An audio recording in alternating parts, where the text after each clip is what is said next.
I got a story to tell.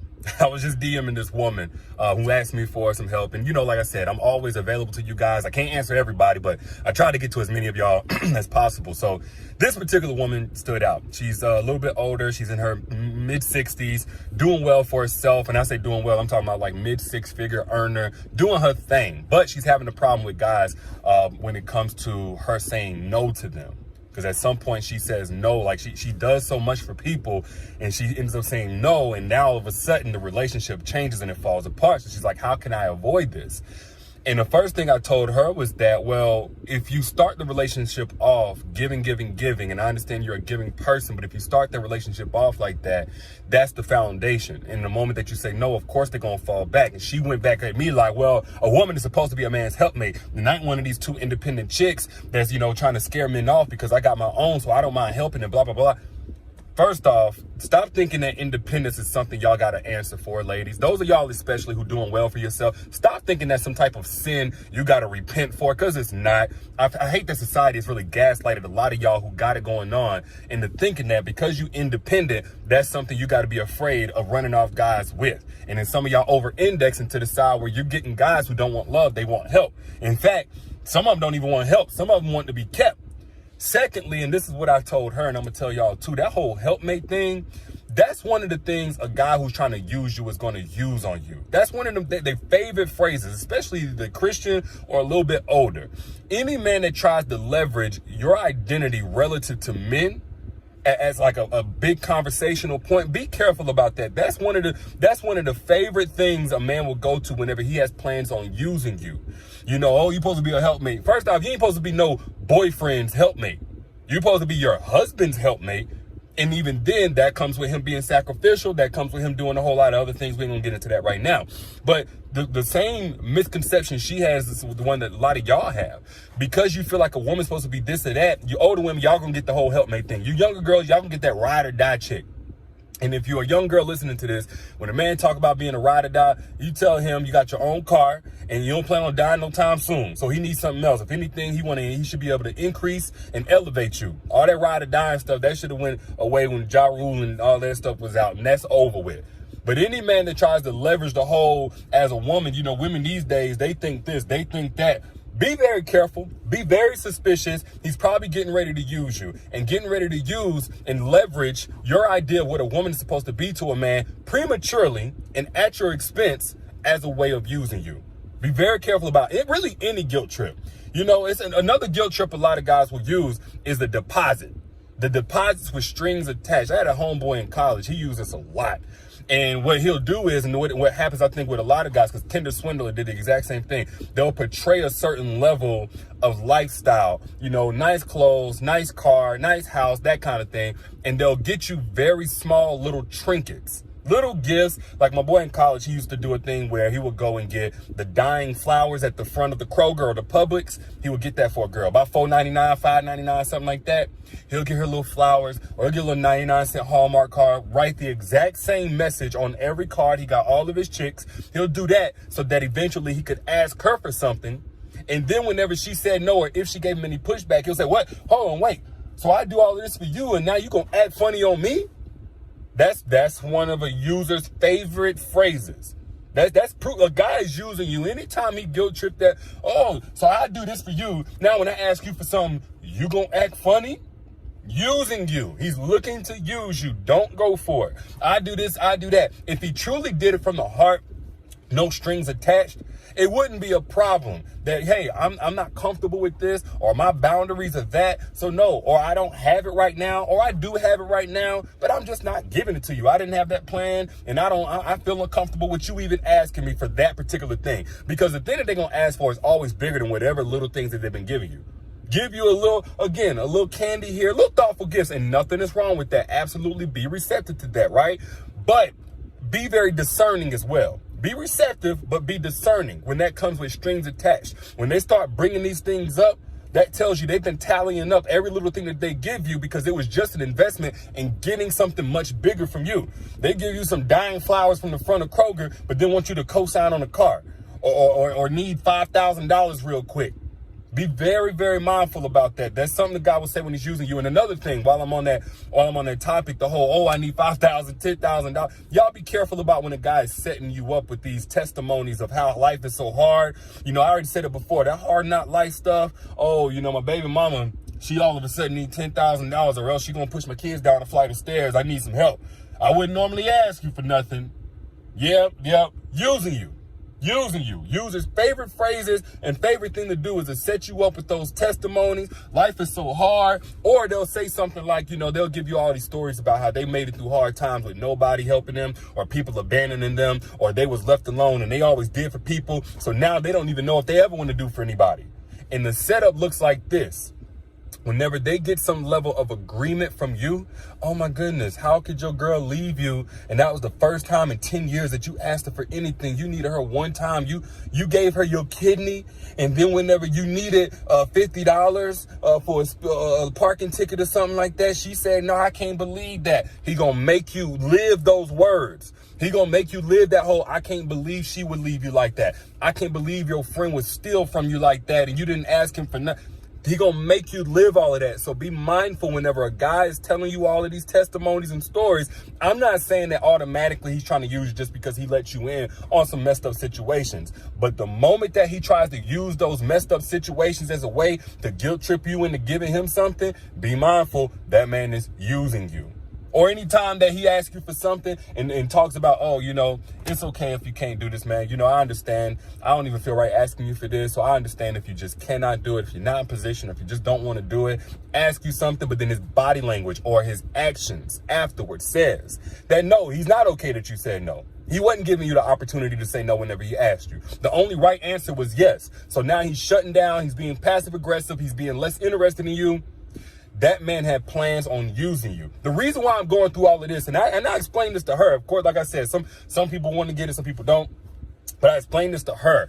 It's like when a guy is trying to use you in the beginning, you got to shut it down so the foundation doesn't become one where you're helping him, where you're his fountain of resources or, you know, his place to stay or the one that he can count on. Because every man has a purpose. When a man is not serious about dating, he's not intentionally dating, he has a purpose for a woman. And I feel like women do the exact same thing. So this shouldn't be unfamiliar to some of y'all.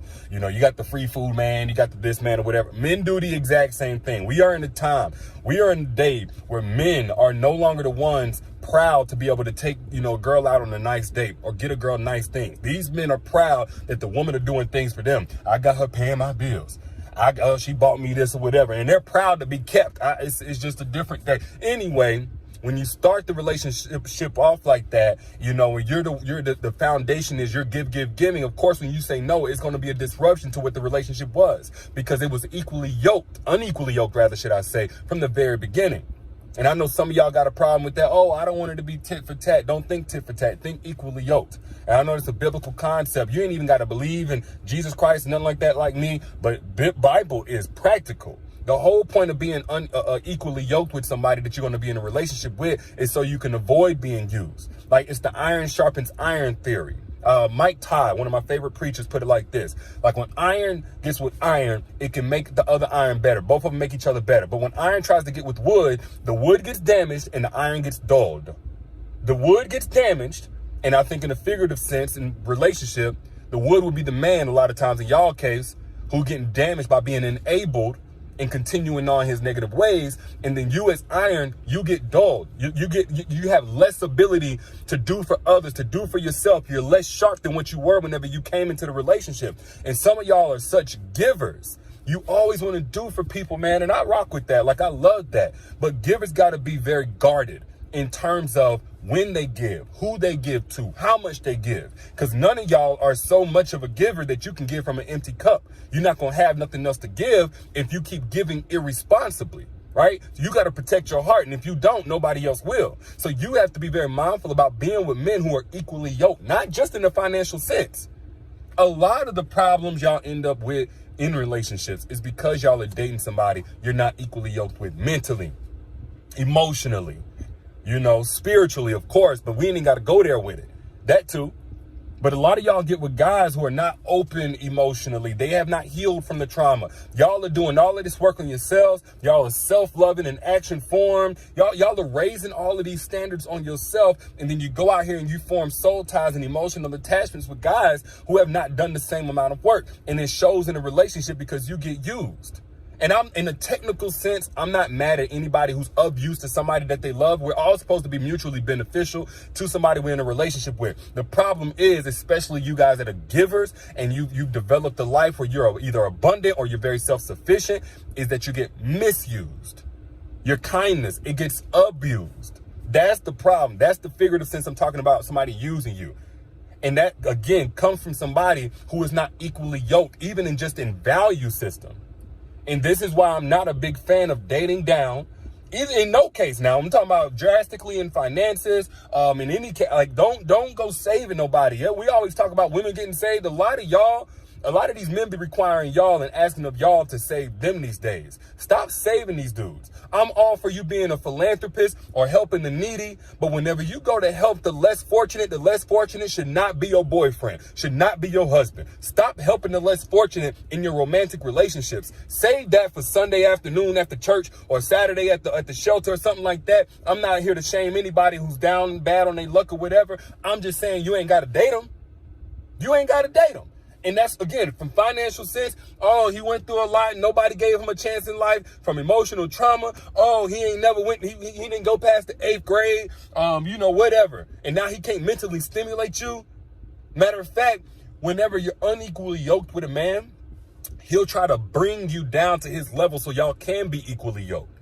He'll try to regress you. He'll try to decrease you so that you guys are on the same page, so that he doesn't feel the disparity in the levels that you guys are on in terms of where you're at mentally, emotionally, spiritually, financially. So it's very dangerous to be with a man that you're unequally yoked with, both spiritually, because that matters as well.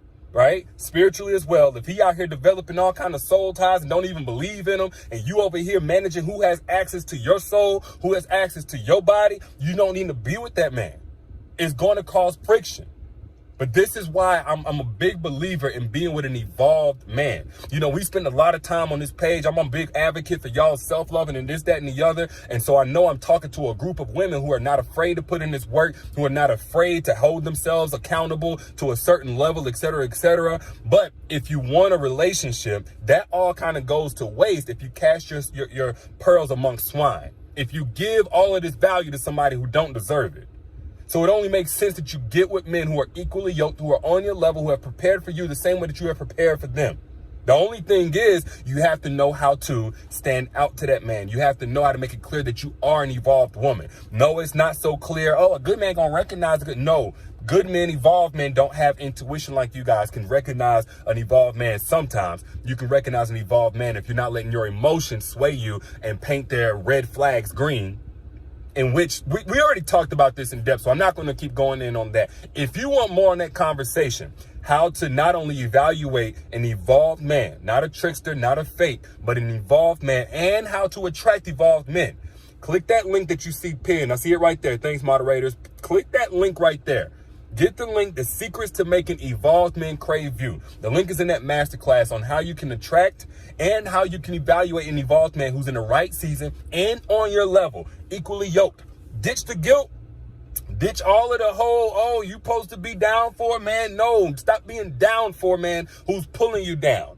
If you're going to be attached to anybody, at least be able to see tangible increases in your life since that man came into your life. But back to what I was saying. Y'all, we are not in a day and age with men who are still proud of doing for a woman, of seeing a woman glow better and live better and be more comfortable and be more at peace. And I'm talking in the general sense because, of course, evolved men get it. But we're in a day and age where men not only want help, like I said before, a lot of these men these days want to be kept. They want to be kept. Y'all doing all of this self-improvement. They want to be kept. Okay, they want some of that. They want a lot of that. They want a surrogate mommy. Mommy took care of all the bills. Mommy cut up their spaghetti in little bite-sized pieces. Mommy did this. Mommy did that. A lot of these men are looking for a mommy 2.0. In the weirdest way, I know it sounds crazy. They're looking for a mommy 2.0. And unless you interested in adopting, you don't need to be dealing with these guys who are looking for a mommy and you. Send them back to their mama to finish the job that she should have done whenever they was in the house with them. Yeah. Anyway, y'all share this if you got anything from this conversation. If somebody on your timeline need to use it so that they don't get used, go in and share this. You're going to bless them for doing it. And don't forget to get access to that masterclass before it comes down. The link is pinned right here. The Secrets to Making Evolved Men Crave You, where I simplify and I lay out the steps to attracting truly evolved men from the inside out. Again, that link is right here in that comment that's pinned. It's also in the caption whenever you back out. But